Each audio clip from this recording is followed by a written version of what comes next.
भाजपच्या खेळीनं सतेज पाटील यांची कोंडी. नमस्कार, मी अक्षय जहागीरदार आणि आपण पाहतात सकलम. विधान परिषदेतील काँग्रेसच्या आमदार प्रज्ञा सातव यांच्या आमदारकीची मुदत 2030 पर्यंत आहे. असं असतानाही त्यांनी राजीनामा दिल्यानं खळबळ उडालेली आहे.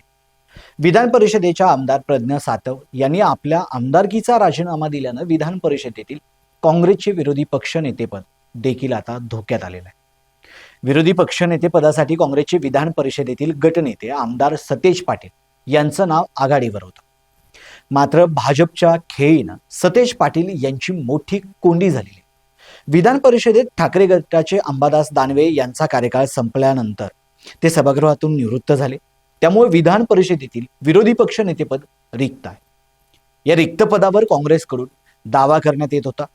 अशातच ठाकरे गट शिवसेनेपेक्षा काँग्रेसचं संख्याबळ एक सदस्यांना का होईना पण जास्त असल्यानं काँग्रेस विधिमंडळ पक्षानं विरोधी पक्षनेतेपदासाठी विधान परिषदेतील काँग्रेसचे गटनेते आमदार सतेज पाटील यांच्या नावाची शिफारस केलेली होती. हिवाळी अधिवेशन दरम्यान आमदार सतेज पाटील यांच्या नावाचा प्रस्ताव देखील पुढे आला होता. त्यानुसार भाजपनं विधान परिषदेत आणि विधानसभेत विरोधी पक्षनेतेपद देण्याची तयारी दाखवली होती. मात्र भाजपने राजकीय चाल खेळत आमदार भास्कर जाधव आणि आमदार सतेज पाटील त्यांच्या व्यतिरिक्त विधानसभेत विजय वडेट्टीवार यांना तर विधान परिषदेमध्ये अनिल परब यांना विरोधी पक्षनेतेपदी निवड करावी अशा सूचना अंतर्गतपणे दिल्याचे विश्वसनीय सूत्राकडून सांगण्यात आलं होतं.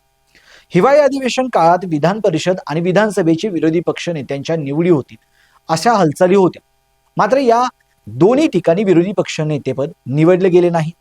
त्यामुळे एकंदरीतच काँग्रेसचे विधान परिषदेतील गटनेते आमदार सतेज पाटील यांना रोखण्याकरिता भाजपने ही चाल खेळल्याचंही बोललं जात होतं. आता तर काँग्रेसच्या विधान परिषदेतील आमदार प्रज्ञा सातव यांना फोडून त्यांचा भाजप पक्षप्रवेश झाल्यानं एकूणच विधान परिषदेतील काँग्रेसचे संख्याबळच कमी आले आहे. या सर्व घडामोडी पाहता विधान परिषदेत आमदार सतेज पाटील यांना रोखण्याकरिताची भाजपची ही राजकीय खेळी असल्याचा दावाही करण्यात येत आहे. आमदार सातव यांच्या राजीनाम्यामुळे काँग्रेसची विधान परिषदेतील सदस्य संख्या 8 वरून 7 वर आली आहे. सातव यांच्या राजीनाम्यातून भाजपने एका दगडात 2 पक्षी मारल्याचं बोललं जात आहे. कारण भाजपने विधान परिषदेतील काँग्रेसचा एक आमदार फोडला तर दुसरीकडे काँग्रेसचे विधान परिषदेतील संख्याबळ कमी झाल्यानं विरोधी पक्षनेतेपदासाठी करण्यात येणारा दावा देखील आता फोल ठरणार आहे. याशिवाय शिवसेना उद्धव बाळासाहेब ठाकरे पक्षाची सदस्य संख्या देखील 6 आहे.